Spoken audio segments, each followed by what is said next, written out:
Ça fait déjà 10 ans, Jimmy, que nous, on tourne dans la francophonie avec ce concert, ce concept, ce projet héritage.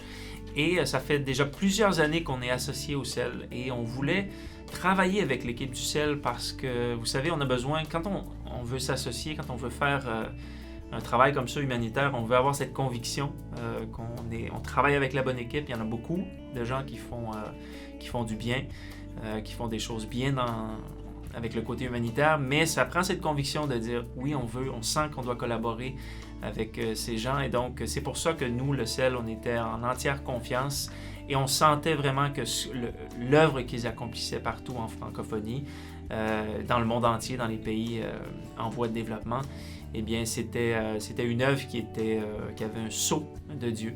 Donc non seulement ils prennent soin des gens, mais ils le font au nom du Seigneur, et ça pour nous c'était très important.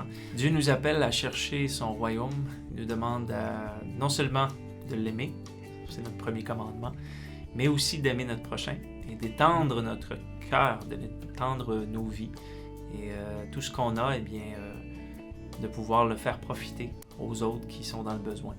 Jimmy et moi, on parraine des enfants depuis déjà quelques temps avec le CEL. Et donc, ton petit garçon que tu parraines s'appelle Claudio. Ouais. Donc, Claudio. Et moi, c'est Robinsia. Et donc, les deux enfants sont en Haïti. Et d'ailleurs, j'ai avec moi une petite photo. Alors, je vais essayer de... Je ne sais pas si vous voyez bien. Alors, voilà. Robinsia. Et elle a 4 ans au moment que je l'ai parrainée. Donc, là, elle a 5 ans. Et ce qui est bien avec le parrainage, c'est disons la communication, la relation qu'on peut établir avec la famille, l'enfant. Et elle m'écrit aussi que sa communauté, sa petite ville, est à l'ouest d'Haïti. Et ce qu'elle aime le plus faire, c'est se promener. Donc elle aime beaucoup la promenade. Elle aime beaucoup voir les motocyclettes aussi. Et je pense qu'un jour, elle voudrait avoir une moto pour se déplacer en Haïti. Et son travail, et ça m'a surpris, son travail, c'est elle aimerait être maçon. Alors voilà, moi j'ai de la difficulté à... Moi je fais attention à mes doigts, Jimmy aussi. Mais elle aimerait être maçon, travailler les briques. Donc c'est super d'avoir des nouvelles comme ça, une belle petite lettre avec des dessins. On voit en arrière d'où elle vient, là, oui, la map.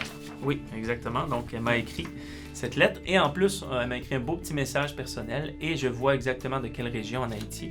Donc c'est bien, je peux partager ça à mes enfants, puis on peut ensuite répondre et parler de nous. Oui, on a été déstabilisés nous aussi. Je ne sais pas pour toi, Jimmy, mais... Et pourtant, on est dans une société qui est assez confortable. Mais c'est vrai que ces gens, ces enfants, ces familles qui sont dans des pays en voie de développement, eux, c'est encore plus critique. C'était déjà précaire et là, voilà que cette situation survient. Et Dieu nous demande d'aimer notre prochain. Dieu nous demande d'étendre nos vies, d'étendre nos cœurs, ce que nous avons. Alors, tout à coup, on a eu ce sentiment de peur parce qu'on est habitué à ce confort, à cette stabilité. Et voilà que tout ça vient être ébranlé par un ennemi qu'on ne voit pas. Et là, Dieu, notre foi a été mise à l'épreuve. Je ne sais pas Jimmy, toi, mais ma foi a été mise à l'épreuve. Ça nous fait réfléchir aussi que Dieu vient au secours de ceux qui sont dans le besoin, au secours de ses enfants. Vous savez, on est des pays qui sont très riches par rapport à plusieurs autres pays. Puis pour nous, des fois, juste avec un simple petit montant, on peut vraiment changer la vie d'un enfant qui a besoin de soins. Puis surtout, en ce moment, avec la crise du coronavirus, ben, il y a des places qui ont fermé dans les pays qui sont plus pauvres. Ils ont beaucoup moins d'accès. Pareil comme nous, imaginez comme nous, on a beaucoup moins d'accès avec les services et tout ça. Donc il y a beaucoup de choses qui ont fermé, donc c'est encore plus pire la situation pour les enfants qui étaient déjà dans le besoin. Et puis on vous encourage, si c'est quelque chose qui vous tient à cœur, eh bien faites-le pas. Nous on le fait, on regrette pas du tout. Et puis on vous invite aussi à le faire puis à vous arrêter et à réfléchir à ça, parce qu'il y a des enfants qui ont vraiment besoin en ce moment, puis peut-être vous êtes la personne qui peut changer la vie de ces enfants-là. Nous, on est confinés, eux sont confinés aussi, tous les employés sont confinés, mais ils essaient de trouver des solutions, ils essaient de trouver vraiment des alternatives pour être capables de répondre aux besoins de ces enfants. Et donc, c'est à plus forte raison qu'ils ont besoin de nous maintenant, qu'on puisse s'impliquer. Donc, comme Jimmy l'a dit, c'est peut-être le temps, c'est peut-être le moment de faire quelque chose et d'abandonner justement nos fardeaux, de dire, je ne veux pas m'inquiéter, Seigneur, j'ai à cœur d'aider quelqu'un qui est dans le besoin et je sais que tu t'occupes de moi et que moi, je peux aussi en retour m'occuper de quelqu'un. Donc, s'il y en a qui se demandent, en fait, c'est quoi parrainer un enfant? Qu'est-ce que ça vous demande dans la vie de tous les jours? Puis comment ça fonctionne? En fait, c'est très simple. Ce que le CEL prône, en fait, c'est de prier pour l'enfant, de donner puis de lui écrire. Puis ce que ça va faire, ça va juste créer une communication avec l'enfant. L'enfant va vous réécrire, vous allez lui réécrire.